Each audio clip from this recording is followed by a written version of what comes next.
acelerado crecimiento demográfico trae como consecuencia un apresurado proceso de urbanización de las ciudades, por lo que se requiere de metodologías que permitan que ante estos cambios se mantenga la calidad de vida de los habitantes de las ciudades. Hola, mi nombre es Nancy Utley y les doy la bienvenida a Diálogos desde la Frontera, un programa producido por el Colegio de la Frontera Norte.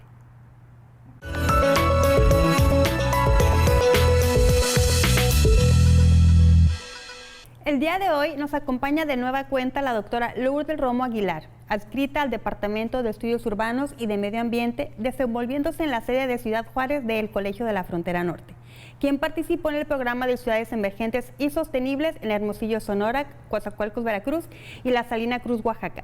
Doctora Lourdes, bienvenida al programa, gracias por acompañarnos de nueva cuenta para seguir conversando sobre este tema de las ciudades emergentes y sostenibles. Hola, ¿qué tal? Qué gusto saludarles. Muchas gracias por la invitación y la oportunidad de conversar sobre estos temas. Sí, doctora, una segunda parte, ya que en la primera pues no agotamos el tema.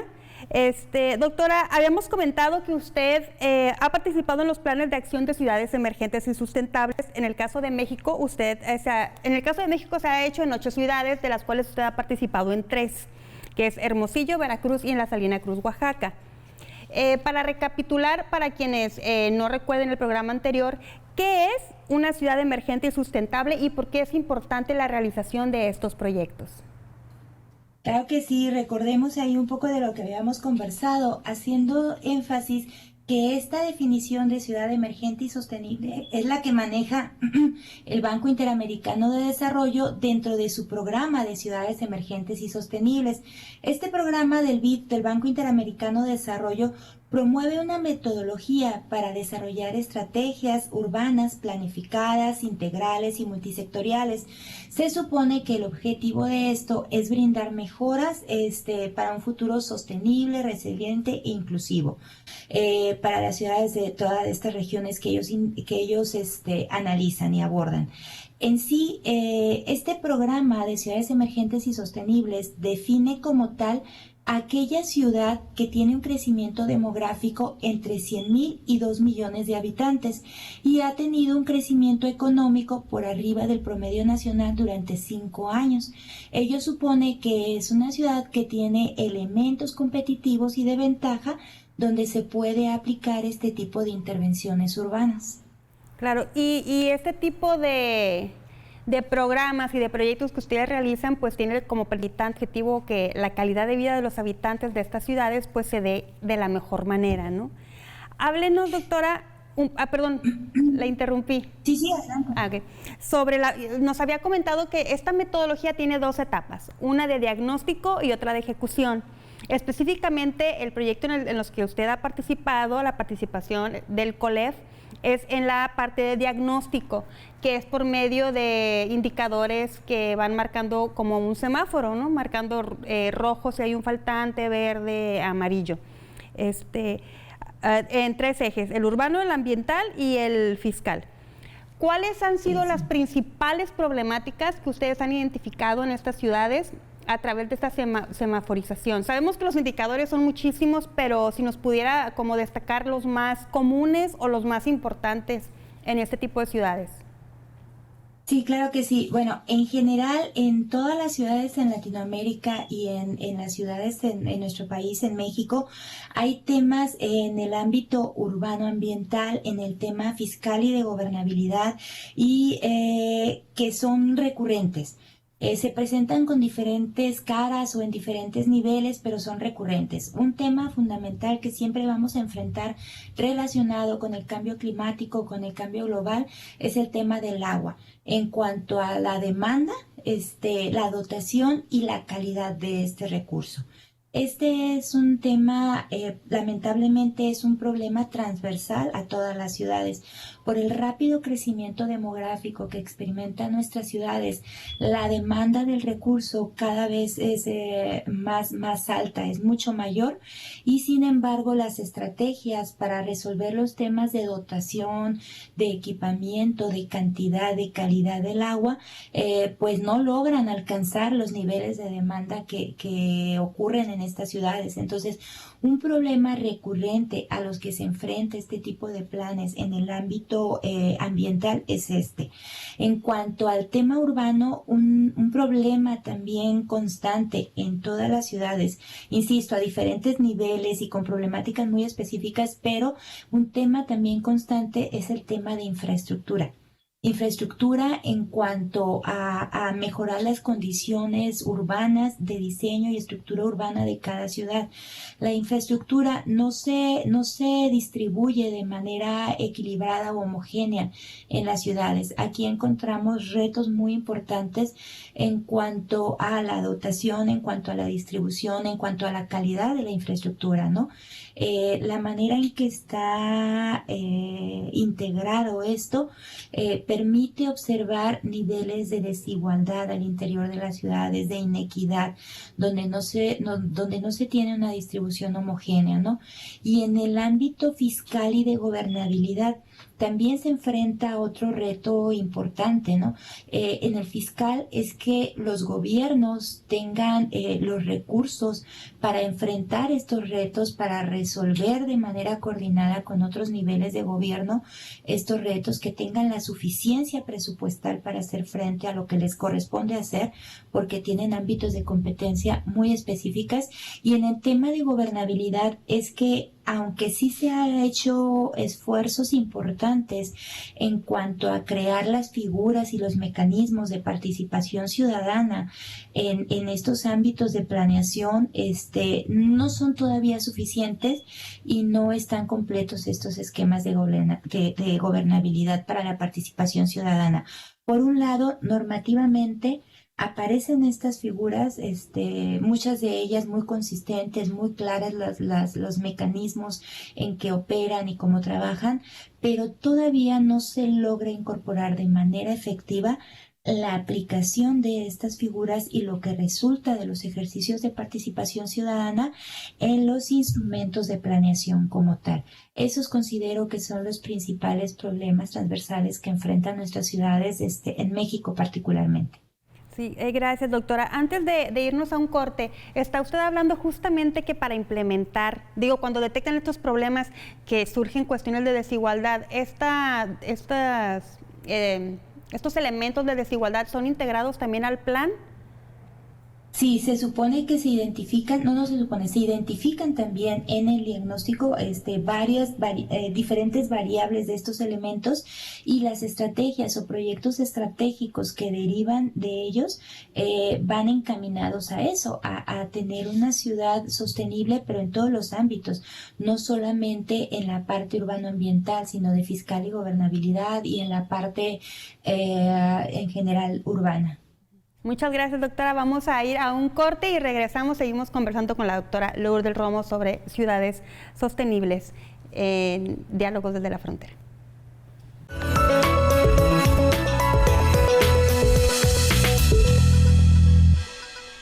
Gracias por continuar con nosotros en Diálogos desde la Frontera. Estamos hablando sobre ciudades emergentes y sustentables con la doctora Lourdes Romo. Doctora, antes de irnos al corte, estábamos conversando sobre estos esquemas de planeación que tienen, en los cuales usted está participando para estas ciudades. Cuéntenos sobre las diferencias entre estos esquemas de la planeación de desarrollo urbano, ordenamiento territorial y desarrollo regional que se realiza en México. ¿Cuáles son los pros, los contras de este tipo de planes? Sí, es muy interesante la pregunta, Nancy, porque eso me da oportunidad de explicar el contexto de este tipo de planes de la que estábamos hablando, de ciudades emergentes y sostenibles, que les llaman plan de acción. Este tipo de planes para la intervención urbana, si bien son muy interesantes y aportan elementos de diagnóstico e identificación de proyectos específicos, instrumentos de aplicación, no están dentro de nuestro sistema normativo nacional contemplados como una figura obligada, ¿no? Nosotros en México contamos con un sistema nacional de planeación, se llama Sistema Nacional de Planeación Democrática, que está estipulado y muy clarito en la Ley General de Planeación. Dentro de este Sistema Nacional de Planeación Democrática hay un instrumento que guía toda la planeación del país en todos los ámbitos, que es el Plan Nacional de Desarrollo, que se hace cada nuevo gobierno federal, cada nueva administración de gobierno federal, y a partir de este documento rector se desarrollan los planes sectoriales, planes institucionales, planes regionales, etcétera, etcétera, ¿no? Y todo lo que de ello deriva, y si nos vamos al ámbito urbano específicamente, dentro de este esquema normativo, dentro de este encuadre normativo, están los planes municipales de desarrollo urbano y los planes de desarrollo urbano de los centros de población. Estos instrumentos, desde lo federal hasta el ámbito urbano, por todas las escalas que pasa, lo estatal, lo regional, lo municipal, etcétera, están perfectamente estipulados en nuestra normatividad en México. Y están obligados todos los niveles de gobierno a realizarlos y a ejecutarlos y a vigilar su aplicación. Sin embargo, este tipo de planes de acción impulsados por instituciones internacionales u organismos internacionales, como tal, como están estipulados, no están contemplados ni son obligados por nuestros gobiernos a niveles municipales y urbanos, no están obligados a realizarse. Entonces, ¿cuáles son los pros y los contras? Bueno, el contra es que el gobierno municipal no está obligado a desarrollar ni ejecutar este tipo de planes de acción como los que se promueven en este programa de ciudades emergentes y sostenibles, pero depende de las buenas voluntades y de las cooperaciones para la promoción de este tipo de instrumentos. ¿Y qué es lo que podemos aprovechar? Pues el diagnóstico tan completo que se realiza en este tipo de planes, que va encaminada a acciones de intervención específicas de tipo urbano, ¿no? Para la sostenibilidad y la resiliencia. El contra es eso, que no están obligados. Y otra situación que es muy diferente es que, por ejemplo, nuestro Sistema Nacional de Planeación Democrática obviamente está desarrollado y diseñado para el contexto, las características y los temas específicos de nuestro país. Y este tipo de instrumentos, como los planes de acción impulsados por el BID, tienen contextos muy generales en Latinoamérica, porque se aplican para diferentes países. ¿Cuál es el contra? Que de repente hay variables o indicadores que exigen este tipo de diagnósticos cuya información no se produce en México. Y entonces ahí es muy difícil cumplir los estándares y los indicadores que se solicitan en la metodología para el desarrollo de estos tipos de planes de acción. Entonces, bueno, pues tienen pros y contras, pero si pudiésemos conjuntar todos los pros y los aprovecha un gobierno municipal, pues esto es de gran beneficio, ¿no? De mucha ayuda.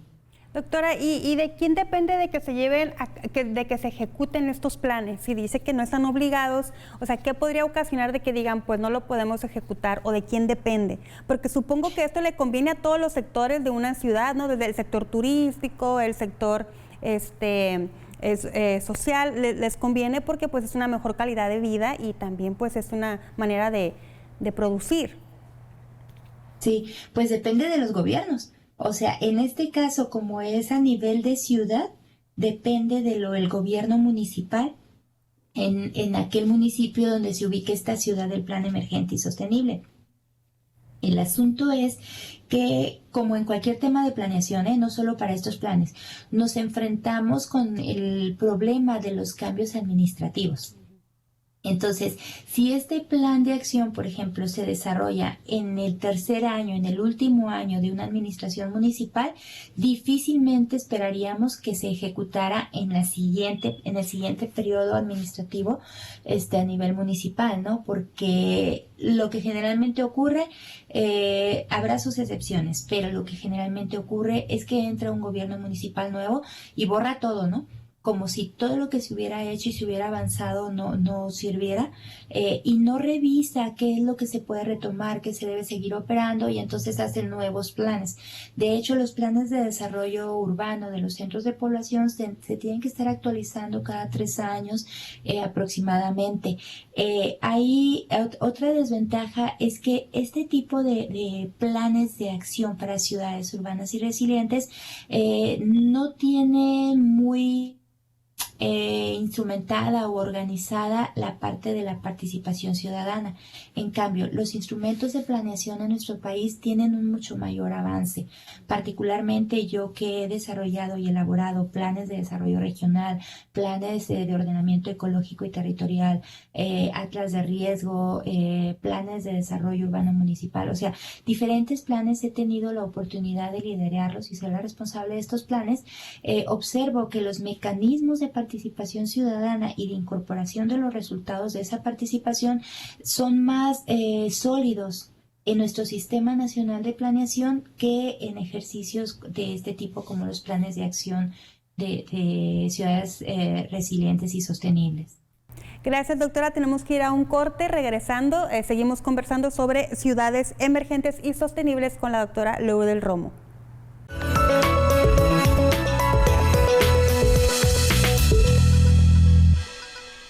Gracias por continuar con nosotros en Diálogos desde la Frontera. Estamos conversando sobre el tema de ciudades emergentes y sostenibles con la doctora Lourdes Romo de la sede de Ciudad Juárez del COLEF. Doctora, sobre estos planes de los que estamos conversando, de los que nos ha estado platicando, ¿cuál considera usted que es el más completo y por qué? Fíjese que yo considero que el sistema de planeación que tenemos en México es muy completo y de los diferentes tipos de planes que se tienen que realizar en el país, me refiero a planes regionales, planes de desarrollo urbano a nivel de centro de población o planes municipales de desarrollo urbano, los planes de ordenamiento ecológico. Desde mi punto de vista muy personal, porque he tenido la experiencia de participar en todo este tipo, en los diferentes tipos de planes, yo considero que los planes y programas de ordenamiento ecológico y territorial son los más completos. Me parece a mí que son los más completos porque además que tienen las etapas tradicionales de planeación que tienen que tener todos los planes, caracterización, diagnóstico, pronóstico, propuesta, identificación de instrumentos para la operacionalización, o sea, tiene todo esto. Cuenta con mecanismos de participación a través de talleres que son muy importantes en cada una de estas etapas. Y si en estos talleres de participación ciudadana cada una de las etapas no es validada y cuenta con el consenso de los sectores social, académico, privado y gubernamental en los niveles federal, estatal y local, pues no se puede avanzar a la siguiente etapa. Entonces, me parece que esa es una forma obligada de considerar esa figura de participación a través de los talleres. Sigue faltando, sigue estando pendiente, igual que en el otro tipo de planes, sigue estando pendiente la parte de monitoreo y evaluación. Tenemos ahí un tema que no se ha podido superar en todo el país ni en todos los tipos de planeación con respecto a la evaluación. Se supone que cuando se desarrolla un plan, se operacionaliza, se instrumenta y se aplica, debe haber una etapa de monitoreo, vigilancia y evaluación de los resultados de esa aplicación para identificar justamente las estrategias y proyectos que fueron efectivos y aquellos que no fueron, para entender por qué no fueron efectivos y modificarlos. Lamentablemente, en todo el sistema de planeación, aunque sí se señala en algunos instrumentos que debe existir el monitoreo y evaluación, realmente no ocurre. Realmente no estamos evaluando los resultados de los planes. Entonces, creo que ese es un reto, algo pendiente que tendríamos que buscar superarlo en algún momento. ¿Y a quién le correspondería evaluarlo, doctora? ¿También a los gobiernos municipales? Y a los actores involucrados, porque por ejemplo, para los programas de ordenamiento ecológico del territorio se integra al inicio de este tipo de planes, se integra un comité que se llama Comité de Ordenamiento Ecológico y del Territorio. Este comité es integrado por actores de la sociedad civil, ya sea a través de organizaciones de la sociedad civil o colectivos o ciudadanos interesados. Es integrado por la parte gubernamental, los representantes de gobierno federal, estatal y el sector gubernamental a nivel local. Deben participar también ahí la iniciativa privada, por ejemplo, puede ser a través de cámaras, Cámara de Comercio, Cámara de Construcción, Cámara, etcétera. Y participa también el sector sector académico a través de aquellos profesores investigadores o profesoras investigadoras de las unidades académicas que existan en ese municipio. Pueden ser universidades, pueden ser etcétera. También participan colegios de arquitectos, etcétera. Entonces, este comité que se forma al inicio de cada plan es el obligado a darle seguimiento a la elaboración y desarrollo del plan, pero también a la ejecución y también a la evaluación del programa de ordenamiento. Lamentablemente, estos comités generalmente dejan de operar en la vida real una vez que el programa de ordenamiento está finalizado y aprobado, publicado. Si no es publicado en el diario oficial, no es obligado, no es norma, pero una vez que está publicado ya es norma y es obligatorio para todas las instancias el cumplirlo. Pero estos comités generalmente dejan de funcionar una vez que se publica el programa de ordenamiento. Pues qué lamentable, ojalá que se pueda hacer algo, ¿no?, para que eso no suceda. Y doctora, estaba platicando de un tema que me pareció importante porque dice que en los otros lugares donde se ha llevado estos planes de Latinoamérica no está tan desarrollado como en México, que es la participación ciudadana. Está usted hablando de algunos talleres, ¿como qué tipo de talleres o de qué manera es que los ciudadanos nos podemos involucrar en que estos planes de acción se lleven a cabo? Porque al fin y al cabo es para mejorar la calidad de vida de nosotros. Sí, claro que sí. Hay lineamientos muy específicos para incorporar la participación ciudadana. Por ejemplo, tradicionalmente en los planes de desarrollo urbano se hablaba de la participación ciudadana a través de unas consultas ciudadanas. Una vez que estaba terminado el plan, se publicaba en el periódico y se daba a conocer que el plan estaba concluido, que quien quisiera podría revisarlo a la Dirección de Planeación, por ejemplo, a la Dirección de Desarrollo Urbano o al Instituto Municipal de Planeación en caso de que hubiera en ese municipio, y participar el día tal, a la hora tal, con sus comentarios, observaciones o cambios, ¿no? Pero como era tan general así la invitación y no realmente, siempre estábamos los mismos en esas consultas ciudadanas de planes de desarrollo y nos conocíamos, fulanito, perenganito, sutanito, los mismos. Posteriormente, cuando entran con esta nueva metodología los programas de ordenamiento ecológico de territorio, hay una metodología específica para los talleres, donde el equipo consultor, ya sea por parte de un centro de investigación, de una universidad o una consultoría privada, tiene que identificar los actores clave en el municipio que puedan participar en el programa de ordenamiento y empieza a girar invitaciones. Además lo hace público. En el camino pueden otras personas levantar la mano y decir, oye, yo quiero participar. Y entonces se les tendrá que dar cabida. Pero en este mapa de actores que prefigura el consultor, tiene la obligación de buscar el equilibrio en la participación del sector social, académico, privado y gubernamental. Entonces eso es clave para una participación efectiva. Gracias, doctora. Doctora, para ir cerrando el tema, porque ya se nos está acabando el tiempo otra vez, lamentablemente, ¿qué impactos para dejar a nuestra audiencia como con la idea de qué impactos tienen estos planes en la vida cotidiana? O sea, ya en la vida real, para mí, por ejemplo, como ciudadana, ¿qué impactos tiene en mi vida diaria este tipo de este modelo de ciudades, estos planes, estas metodologías? Sí, lleva todo un proceso. Pensemos optimistamente que todos los astros se alinean, ¿no?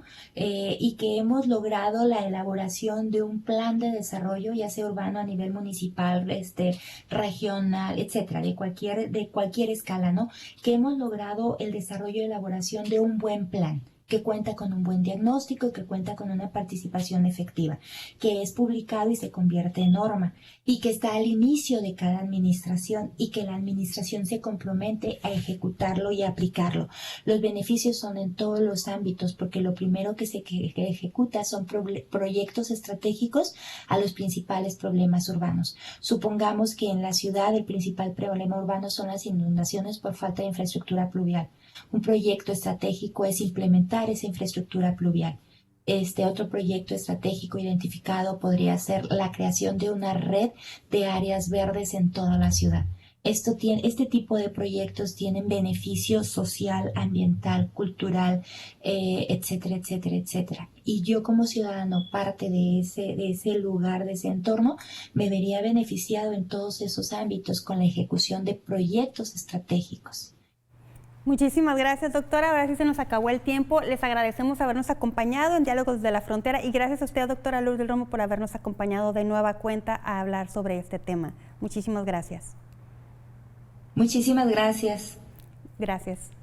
Y recuerden suscribirse a nuestro canal de YouTube, a nuestras redes sociales. Nos vemos en la próxima emisión. Mi nombre es Nancy Utley. Hasta muy pronto.